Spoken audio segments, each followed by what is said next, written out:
Hey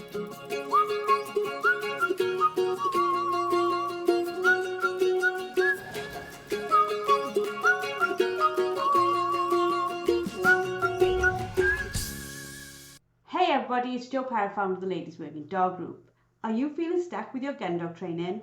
Trust me, you're not alone, and that's exactly why you need to be here. Every week, we're bringing you the best tips and hacks to make training your Gundog easy peasy. We'll keep it straightforward, no fuss, just actionable guidance that you can put straight to use. So let's get started. Hello and welcome to another episode of Found It, Fetched It. This week, Emma Liddell and I are going to be speaking all about Beyond Pink, unraveling the pressure of being female.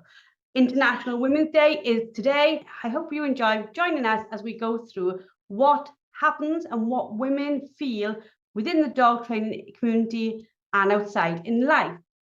Emma, you were the inspiration behind today's podcast. Let's start by talking about what inspired you to want to cover this topic. So I think International Women's Day is always a really interesting kind of event, and people look at it in all sorts of different ways, celebrating the amazing things women have done, looking at where we've come in society as women, about having our voices heard, about feeling valued and important, and also kind of sometimes looking about where we need to go. And that's great and that's fantastic. And I think the thing that I wanted to really explore today is how that relates to us as women, and then how that relates to us as women when we're then fostering a relationship with our dog. So when I was thinking about this, I actually thought back to the Barbie movie, which is obviously, she's a feminist icon in her own way, depending on what your opinion is of her. And there is a monologue in that movie, which is really an emotional one. And there's just one paragraph in there that for me sums up sometimes that inner turmoil that we have as women, those pressures that we experience. And I think certainly off the back of some of the comments that I read about yesterday when we did the webinar, that we still have that today. And I think it's really important that we acknowledge it, we explore it, and kind of see what we can do to better support ourselves and each other with it. So I'm just going to read that paragraph, if that's okay. It's just very, very short.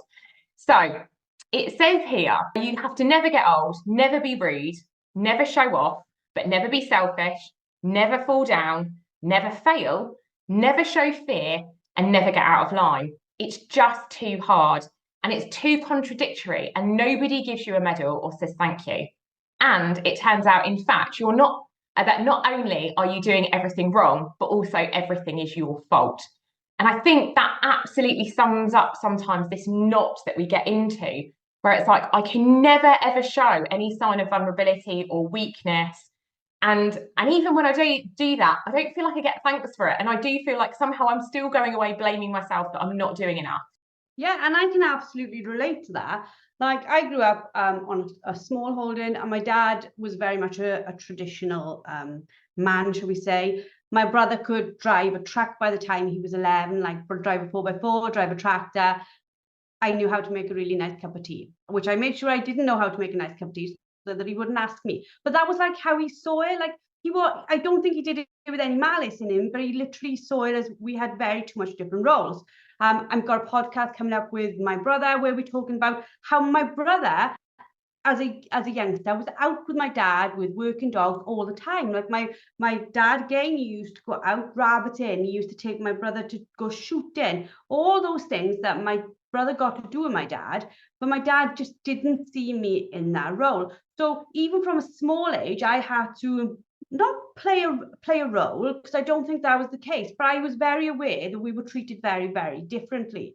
So coming back into the Gundog space with dad, when he was the one encouraging me to come out. He was the one saying, come do this, it will make you feel better, it will get you back outdoors. He wanted that for me. I was very conscious.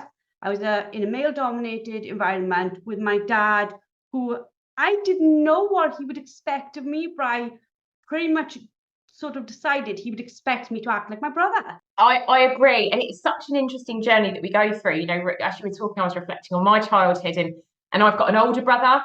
So there was again this, and I don't think it was deliberate. I think it was absolutely unconscious. And I think it's certainly a sign of the times that, you know, I was given dolls and I would do this and I would do that, and my brother would play with Meccano. And although absolutely there was swap over that, and my parents were absolutely fine, it wasn't like that's not your toy. It was almost an unwritten assumption that I would go into potentially a more feminine career, and compared to my brother, which was really interesting. So when I went to university, I actually during my summertime worked as a harbour patrol officer, so driving powerboats, which is again a sailing kind of quite a masculine dominated environment. And I remember taking my dad out one day on this powerboat, and you could see it was almost a surprise that his daughter, I don't know, 20 at the time, was manhandling this really big bit of kit, which had a really big outboard on the back. And it was like this disjoint, this disconnect in his brain of like, oh, but that's my 20-year-old daughter. And I think we need to move away from that. And luckily, you know, I'm very grateful. My family have moved with the times and they're very different. But almost we can self-induce that and go, well, actually, should I be doing that? Should I be doing that thing? Because actually that's a male-dominated area, and we need to move away from that. We absolutely do. Why do you think it is that the Barbie monologue like strikes a chord with so many women? I think it's just really authentic. It's so authentic because, and when I look at it, the amount of pressure we have to make these huge decisions in such a short space of time in our life, and part of that's biological, and we knew it was going to be an emotional podcast, so I'm like, let's go there, is the idea that somehow between the ages of probably like 19 and 45, I've got to potentially meet a partner, if that's what I'm looking for, find the right partner, potentially have children because I've got a biological clock ticking. I also potentially have to look at what I want to do with my career, find my dream job, find my dream man, have a child, if that's what works for you. And I think, again, we have to move away from the idea that but in such a short period of time. And that is a huge amount of pressure. And then we have the additional pressures of like, I have to be developing my career, but I also have to be a fantastic mum. And I have to hand sew a costume for World Book Day. And I have to feed them organic food day in and day out. And I've also got to keep a clean and tidy house. And there are statistics that show, even though women are back at work, a lot of them work full time because they, you know, or they work part time, the majority of the housework still sits with them and the majority of the childcare. So the fact is, these pressures are real on us. They are 100% real. And that's such a hard thing to kind of have this unwritten pressure. And then also try and find time to do something you love, like have a dog and train it. And I think it's the pressure of all that like everyday stuff that we then unconsciously transfer into our dog training, because if it's not going well, like for those of you who know me, know my story, know my dogs, you know that Rex is good as gold and Ella has her days, shall we say, right?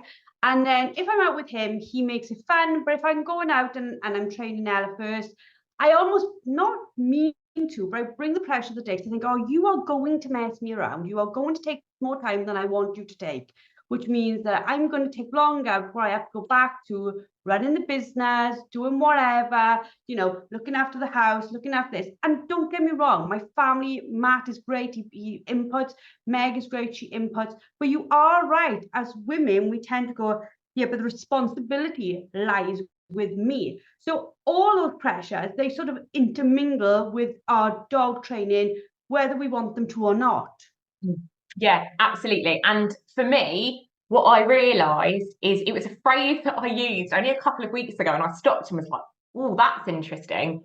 Is someone was saying something to me and they were like, Emma, just have patience. And I turned around and went, I don't have time to be patient. And I thought, oh, hello. That's quite a big thing to admit. I don't have the time to be patient because I've got so much going on. And I thought, okay, if I don't even have the time to be patient with myself to be able to look after myself, where on earth am I going to find? And we know it takes such an inner grit when every part of us is frustrated with our dog to go, it's fine. I'm just going to work with the dog in front of me. It's going to be okay. So if I don't even have patience with me, how on earth am I going to have patience with this little thing that's sitting in front of me? If it's my dog, a lumbering big thing going, I don't understand. Like, I don't understand. Whatever you're telling me, I don't get it. And I'm kind of going, yes, but you just have to. And he's, I don't get it. So we have this kind of battle straight away. And I know it's something we touch on so much about most of us, and I say most of us, I'm going to generalize because I feel like I'm going to speak on behalf of us, but most of you will probably go, yep. I often feel like I'm working against my dog and not with my dog. And that's sometimes how I feel about life. I feel like I'm working against life rather than with it. And that can be such a hard, draining, exhausting place to come from day in, day out. And I think no wonder. And then we go, on top of all of that, so society pressures, we do have hormones. And quite frankly, and I speak very openly about this, I think it's a miracle. If you look at our hormonal fluctuations when we're younger, when we go through our normal menstrual cycle, and then when we go through menopause, the sheer fact that we actually manage to keep it together mentally for about 3 days out of the month, I think is a miracle, let alone hold down a job, raise a child, train our dog, and all of those other things. So we have to factor in all of that, plus hormonally what's going on for us, and then have a little bit more compassion. And you are right. You know, you like you said that, and I obviously I'm on mute when we're doing the podcast, but I burst out laughing when you said I don't have time to be patient, because as I'm getting to that age when I'm probably about to start the menopause, whether I like it or not, my patience is getting shorter and shorter.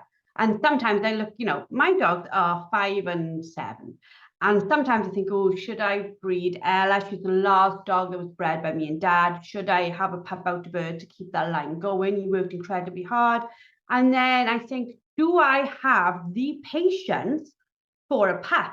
So when we're on the call, like we were last night, we were talking about calm in the house. I'm already conscious. This pup isn't even born. And I'm like, do I have the headspace for something that's not going to chill in the house? And I felt for a lot of the ladies and men we were talking to last night, because the fact is we are overwhelmed, but we are overwhelmed with no end line, no end date. It's not like, can you just be overwhelmed until July the 14th, please? It's like, can you be overwhelmed till your dog decides it actually understands and wants to do what you want it to do? Yeah. And that's so difficult. And again, it comes to that where it almost feels combative. You against the dog, you against your body. For a lot of us, hormonally, sometimes we feel like we're against our own bodies, us against society, the world. And that's such a hard place to come from. And then this concept that we put on ourselves, and I think this is something for me that I feel very powerfully and very strongly about, that we then have to be strong. We can never show we're affected by it. We can never show, we have to just put this face on, no, I'm absolutely fine. When actually, and I think about the group, when we share our vulnerabilities, actually that comes from a place of strength for me. Pretending you're fine, that's just denial, it's not helpful. Coming from vulnerability, we're going, do you know what? I'm really struggling with this right now.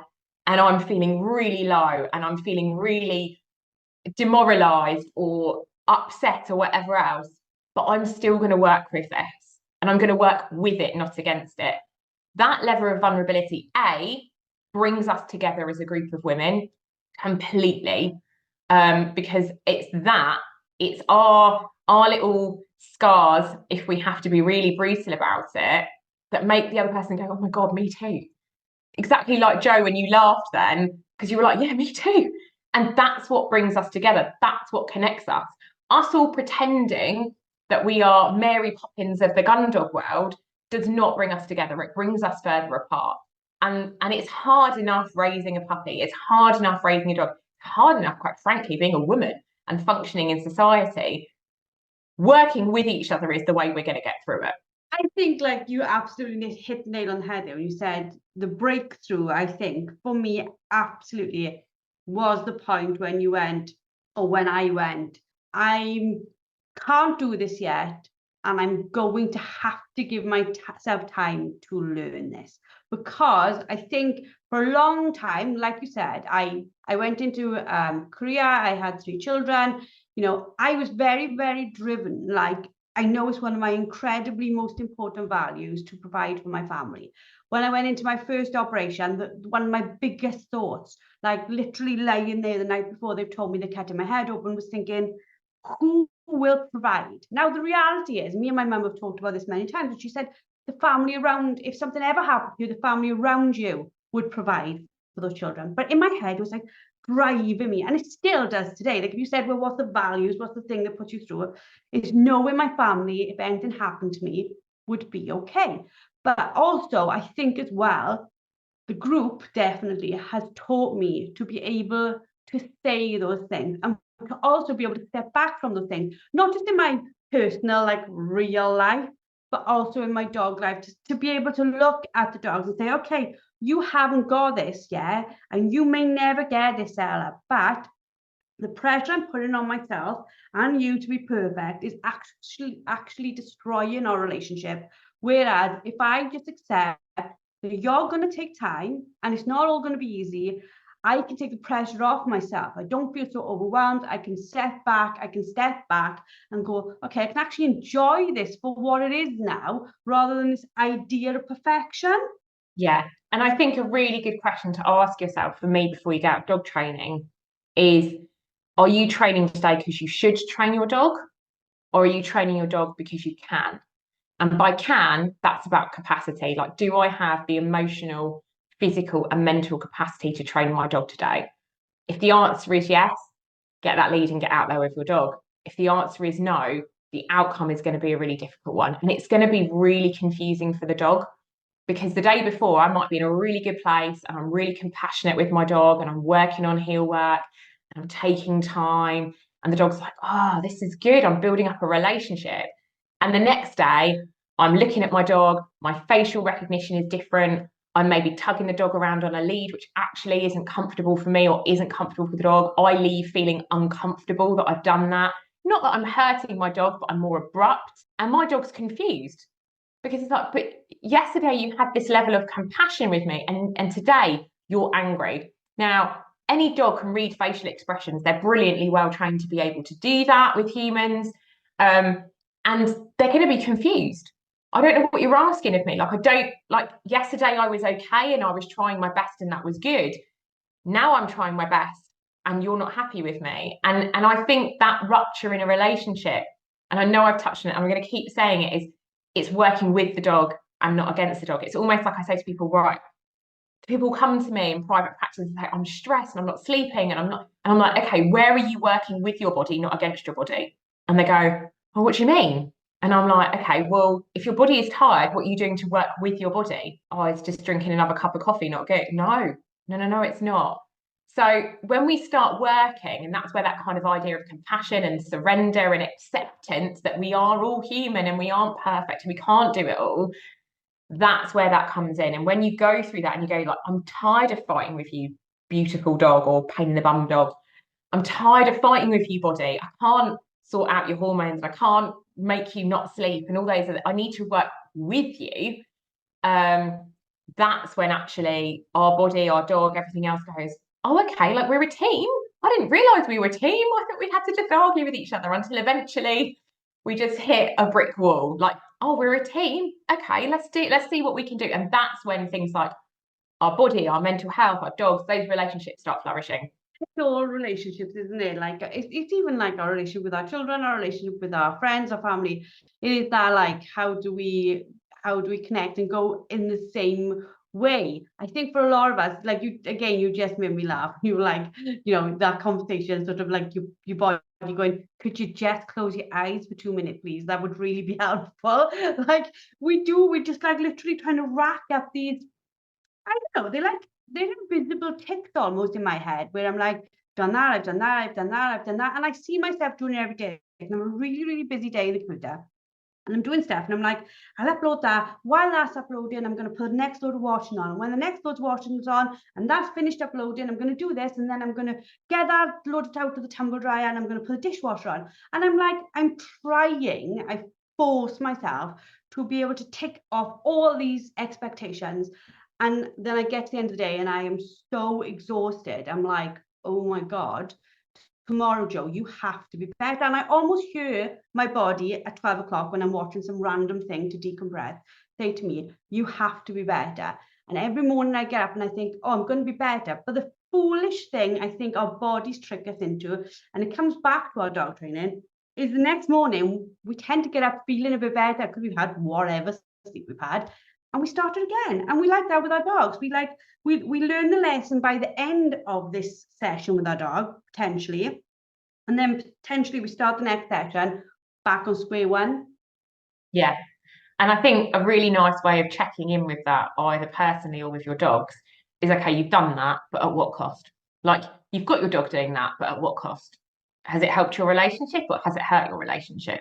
You know, yeah, you've got through your to-do list. And Joe, you and I are very similar. We've got chronic to-do lists. I do mark whether I've achieved stuff that day by that to-do list. I am not brilliant in that. And I've got to check in with myself. Okay, you've done that, Emma, but at what cost? At what cost your health, your sleep, your relationships with friends or family members, your relationship with your dog? Like, what is it at what cost? And sometimes the cost isn't one. It's kind of, well, actually, I'm having a really nice day and hasn't really cost me anything apart from my time, but I feel good and I feel energized.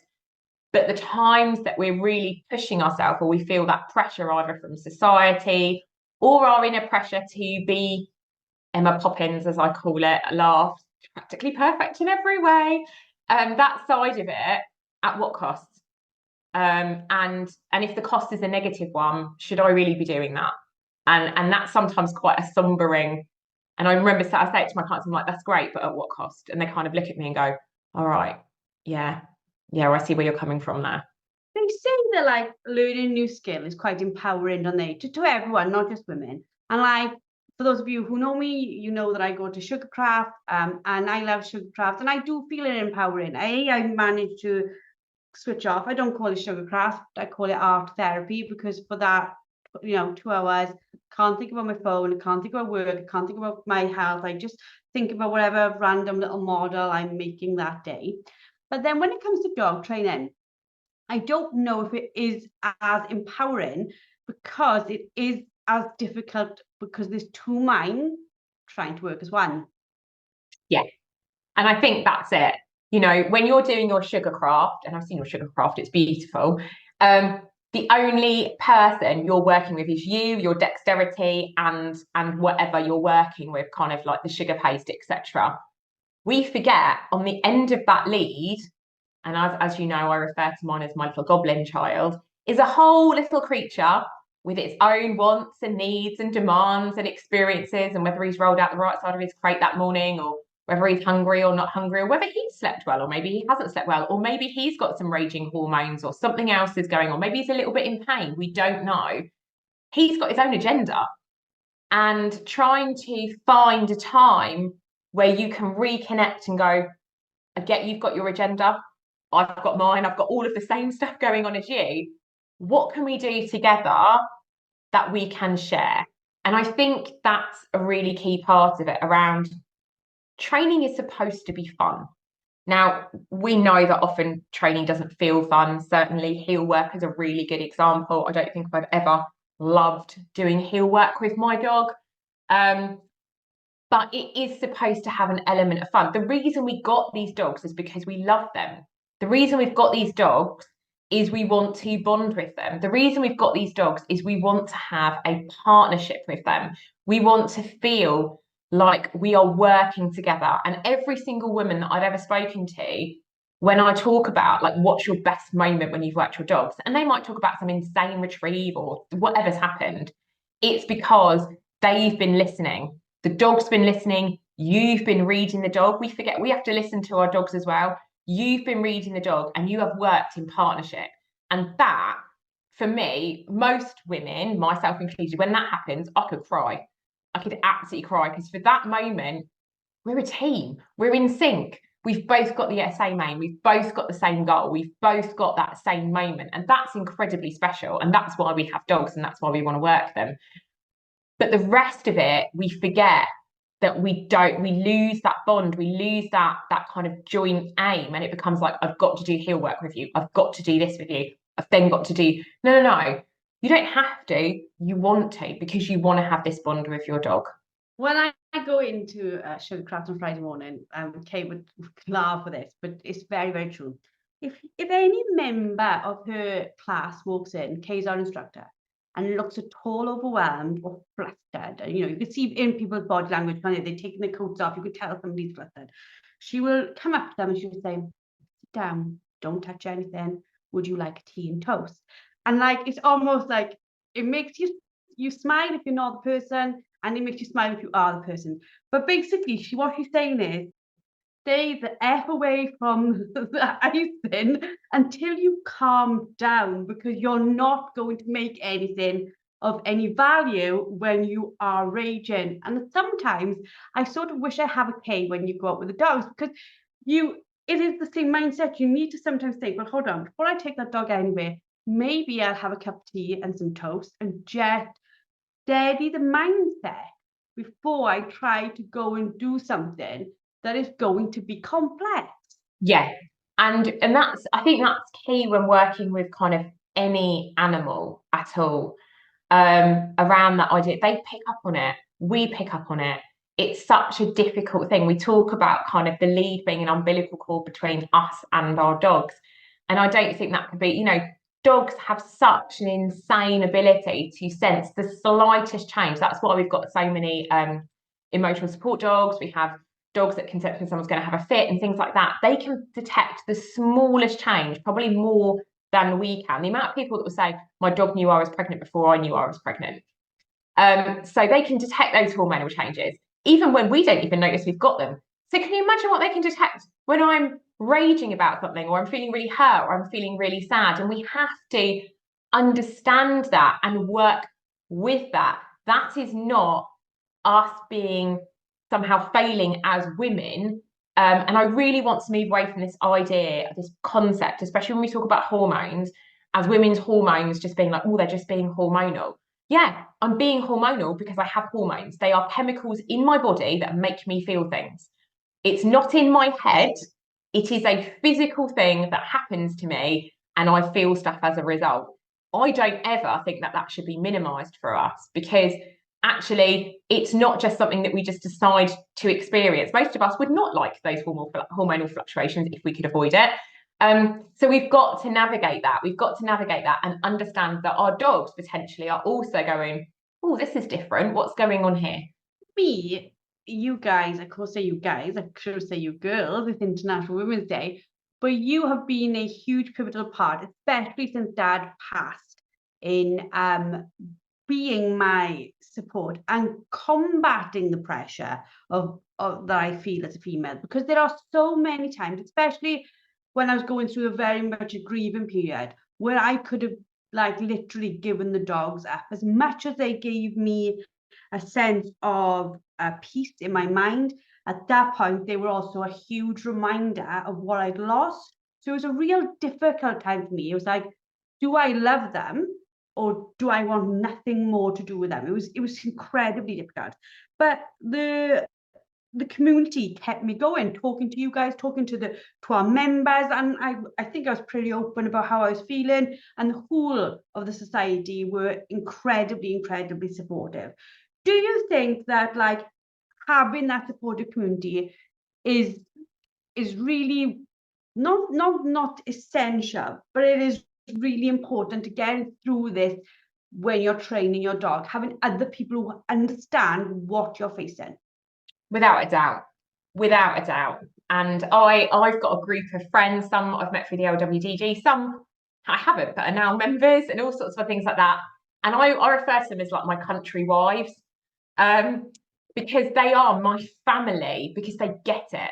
They absolutely get it. And I'm very lucky that when I found field sports, and when I started working with women in field sports, I came into field sports, for some of you know, via falconry. I was very lucky that I had some fantastically supportive women, falconers, and female dog handlers that I say aspire to, but understand that they had found their way in the world, and therefore I could also. It was very aspirational for me to do that. And I am very grateful that there has been a number of wonderful men that have been very open and inclusive. I remember I'd had my hawk for maybe about 2 years, and my falconry mentor, who sadly passed away about 2 years ago, he said to me one day, he's like, you do know you're a really good falconer, but you know what you're doing. And I kind of stood there and looked at him and was like, it felt so nice to have someone recognize that as a female, that actually I could do this. I did know what I was doing. And that was my journey in that. So the support that I've had from women, where I have laughed, cried, rolled my eyes at, gone, you'll never guess what I've done today, you'll never guess what my dog did, you'll never guess how training went. So not only the support that I've had from women who are in it with me, but the aspirational women that I see that are either out trialing or are doing amazing things with their dogs. And some of those are far within our group. We've got some wonderfully aspirational women that you see do stuff and you think, Christ, that's amazing. Not only do you feel part of a team, but you also have people that you can kind of look up to and go, do you know what, if you can do that, there's nothing that's stopping me doing that as well. And actually, I can even talk to you about how you got there. And we know that there are still sometimes issues in male-dominated areas of field sports. From my experience, and I can only talk from my experience, it is getting better. And I know I've spoken about doing my first season as a lady gun and having nothing but support from, and I was the only lady gun there, nothing but support from the men, which was fantastic. But I know that's not been everyone's experience. I've spoken to female dog handlers where dog trainers have said to them, you know, a woman shouldn't be handling this dog. This should go to a male owner. Or what's a little woman like you manhandling a dog like that? We need to move away from that. And I would say, if that's been your experience, get another trainer, speak to another woman that will give you the support and go, no, that's not right. But yeah, certainly a tribe of women that I can talk to, my group of country wives and the LWDG, and then the aspirational women that supported me when I still felt very fragile and very new and very vulnerable to any commentary from anybody. I think that's vital for us. Yeah, because you talk about like falconry and shooting. You didn't come from that background at all, did you? It's not like you were born to this world. No, not at all. So I come from a family, my dad and my brother are engineers. My mum does archery, which actually I got her into. So no, there's no farming background, there's no agricultural background, there's no field sports background at all in my family. In fact, they probably think I was a bit of a left hand at the traffic lights when I said, oh, birds of prey, that's a great idea. So yeah, there was no pathway into it for me at all. And it was only through talking to people, having support from people, encouragement from people, male and female, that allowed those pathways to open up to me. And I look back now, and I only came into field sports probably maybe 8 years ago now. Only got my kind of shotguns about 6 years ago. Only got my first proper working dog about 3 years ago. And to sit here now as kind of the mindset coach for a fantastic group of women, where I get the opportunity to hopefully encourage and break down those blocks that women might have, I think my role is absolutely a privilege to have that voice in field sports. I think it's absolutely fantastic, and I love every moment of it. What do you think we can do? Because like both of us have just shared our stories there, where if it hadn't been for other women saying, don't give up, you can do this, don't give up, you can do this. And we are definitely, we've needed someone to be that voice for us when we've been down, and we've been that voice without a doubt for other women when they felt down. What do you think we can do to keep on encouraging that supportive environment for women, to keep on sharing, to not be scared to say, like from the podcast we did the other day, I live in the middle of city centre, I do training in my shorts, I don't have a dummy yet, I've only got a tennis ball. How do we keep on fostering that? It is International Women's Day. How do we really make sure that today of all days, as we do every day, we make a difference to another woman's life? I think it's about having conversations. It's about having conversations and having the courage as women to share our stories like we just have that vulnerability and go, yeah, I was scared. Yes, I cried. Yes, I didn't think I could do it. Yes, I didn't think I fitted in. The more we share that, that's what connects us. It isn't about us being successful and great at what we do and going, look at this amazing thing. It's about going, I was really scared about this and I didn't know if I could fit in, and I still gave it a go. And actually, we need to be aspirational to other women. We're in the position where we can do that now. And don't get me wrong, I absolutely don't always have the confidence. I know I might come across like that, but on this Saturday, I'm going to be taking Scout out for a simulated shoot day. I'm nervous about that. I haven't done a huge amount of training with him for a little while. I'm nervous about what he's going to be like around that, you know, around that situation. But I can be honest with you about that. I can hopefully, some of you now listening will be going, oh, okay, like it's okay to be scared. It's okay to be nervous about that. So having those conversations, being really authentic with each other. And the other bit I would say, field sports is a controversial area that we care about. Get another woman into it. And not even about getting them into it and make them love it, just expose them to it in the nicest of way. Give them the opportunity. Get them out of a dummy, one of your friends that maybe hasn't even thought about it. The amount of women that I've spoken to that I've either tried to take out clay shooting or have been too nervous about taking their dog out or getting a dummy, or break down those barriers. We've had to fight really hard, and the women before us have had to fight even harder, and the women before that have had to fight even harder to break down those barriers. It's our duty to make it as easy as possible for the women that come after us. That's the great thing about being part of this tribe and this sisterhood, is we get to break down those barriers, and then hopefully people in the generations beneath us, they won't face the stuff that we did. It's really like, I love our group for so many reasons, but I created the group because I was scared to be in the men's group. I would see people write something like, my dog didn't do a 50-foot retrieve, you know, it only did a 30-foot, what can I do? And they would be like slated, smash, smash, smash, smash, smash. I was like, get out the popcorn, here we go. And I was so petrified. I thought, how on Lord's earth can I write in there, like, how do I put on a slip lead properly? Like, how could you do it? And that's why I created it. And when there was just like 5 of us in there or 8 of us in there, it was incredibly helpful. And now there's 8,000. This still is incredibly helpful, just on a bigger scale. But I really think as well that the part of that journey for many of our women is, some of them, lots of them, come in with a dog that will never go to an estate. It will never go out hunting another animal. It will never work with cold game. But the owner will love everything up until the point where that would potentially happen. So all the dummy training, all the working tests, all the meetups, all that stuff that we do. Because if you think about it, the ladies working dog group never sees anything at all dead. Like, literally, we don't. That's not where we go. Our members may go do those things and then come back to our hub, shall we say. Whereas as a group, we accept everyone, don't we? And we talk about this, whether you're vegetarian, whether you're vegan, whether you hunt, whether you're anti-hunt, it doesn't make a difference. It's about training the dog in front of you. Yeah. And if we think about that, it's a really, really good example. And I know there were some questions yesterday about, if I don't want to take my dog on a shoot, am I not going to be? Absolutely, you're going to be included. It doesn't matter what age your dog is. It doesn't matter what your belief system around shooting field sports is. If you want to go down that route, we'll support you into that. If you don't, that's fine. But the thing that I was thinking about as you were talking is, okay, so I do, that is kind of where I want my journey with my dog to go. But how often does my dog touch either a bird, cold game, or whatever, compared to a dummy? Like, compared to what we practice with, it's dummies, isn't it? That's what we do. The majority of our training does not involve any form of game.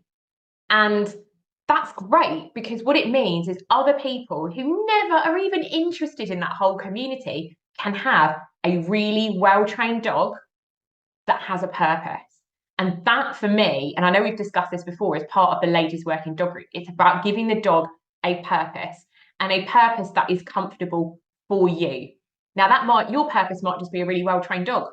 Great, fantastic. We need more of those in the world. Well-trained dogs are very, very welcome. For some people, that might be, I want a really well-trained dog that then also man trails, or that also does agility, or that also is a gun dog, whatever that might work. And I know we've touched on like, what is a gun dog before, but what we want is, we want dogs with a purpose. That's the point of the ladies working dog group. That's the point of working. Work is a purpose. And whatever that purpose is for you and your dogs, we want to support you with that. It's really interesting to say, because like, I came into this, my first day was on an estate with pheasants, like literally, and because I'd grown up in a small holding, And we'd had our own like sheep and lambs and chickens and turkeys. And, you know, I'd grown up from that. I wasn't shocked when they were shot. I wasn't shocked to see a dead bird. But that since my dad has passed, you know this, you're my friend. I found it incredibly hard to step foot on an estate, not because of what goes on an estate, but I don't know if I want to be there without my father. It's like, it was like our thing, if that makes sense. But that hasn't taken from me. It hasn't affected in any way, in fact, my love for training. So when I'm out with a dummy, it can be just me and the dogs, and I have just as much fun. Me, Rex, Ella, 2 dummies, 3 balls on my Todd, literally as I ever did out on an estate. And it's that fluctuation, isn't it? It's like you may go into something and then you may come back out of it, and then you might try something else and come back into it. And I think as women, we need to say it's okay to change your mind. It's okay to want to see where that path takes you. It's okay to only do this much today. It's okay to do 10 tomorrow. We've got to be a little bit more accepting around the fact that we don't have to have everything defined. Yeah, and we can change our minds, and that changes over time. So, for example, a lot of you know that I'm vegetarian, and that's something that I think is, I was really hesitant about talking about that first of all in the ladies working dog group, but now I kind of like celebrating because it shows we can be different and together. So I'm vegetarian. I used to have pet rats as a really, really good example. And then X years later, when I had a bird of prey, I had to deal with dead rats because that's what my bird ate. So I'd gone from a very similar pet rat that I'd cuddled and loved for 2-3 years of its life to then dealing with processing a frozen one, thawing it out, getting it ready for my bird of prey to eat for its dinner. That's my evolution through that. And that's okay that I've changed my mind. That's okay that I've changed where I sit with that. That actually, if someone had said to me when I was 7 years old, would I be able to do that? I'd have been in floods of tears. I can do that now because I understand my bird needs to eat. And if I can't do that, I probably shouldn't own a bird of prey. You know, it's very different with our dogs. Our dogs don't have to go and pick up pheasants. With a bird of prey, they do need to eat something. Carrots don't work very well. But with our dogs, we can work as far as we feel comfortable with that dog. And as a group, as long as the dog has a purpose, we're supportive of that. And whether that purpose is I want it to be able to chill out while I'm at the pub, and when I go for a walk, I want to have fun with my dog and do some retrieves and have it off lead and do fun stuff and get it in and out of the water and all that stuff. And that's my dog's purpose. Brilliant. Why would we not support you with that? Right through to I want to have my first ever field trial champion, or I want to take my dog to crap. Why would we not support you with that? It's okay to be different, but still be part of the same group because we're here to support you and what you want out of your dog. We're not going to tell you what you need to get out of your dog. To wrap this podcast up, because me and you can't talk forever, like with the experts when we're in Dog Duck, we could talk forever, we could be there forever. How do you think, like with your Barbie monologue that we started with, how do you feel that we help people with that? How do we make it easier to deal with societal norms, societal pressures? I think we need to celebrate the imperfect. And if I could get an epidemic of women who are listening to this either on Facebook right now or listening to the podcast over the coming weeks to write something in our group that they are going to celebrate that they're imperfect at, I think that would be fantastic. We need to celebrate our imperfections. I'm never going to be perfect. And do you know what makes me relatable? The fact I'm not perfect. So the more we can break those societal norms by encouraging other people to do the things that they want to do and that feel right for them, by breaking down this idea that a working dog has to be a gun dog in the field with a dead thing in its mouth. It absolutely doesn't. Whether it's even us as women, some of us wanted to have children. Some of us wanted to have children and couldn't have children. Some of us chose not to have children. Some of us chose to get married. Some of us chose not to. Some of us are more than happy being on our own. We need to break out the idea of what a stereotype of a woman is, what our role is, what we should do and what we should achieve. Actually, the best thing about being a woman is about encouraging ourselves and encouraging other women to be themselves. fabulous as always.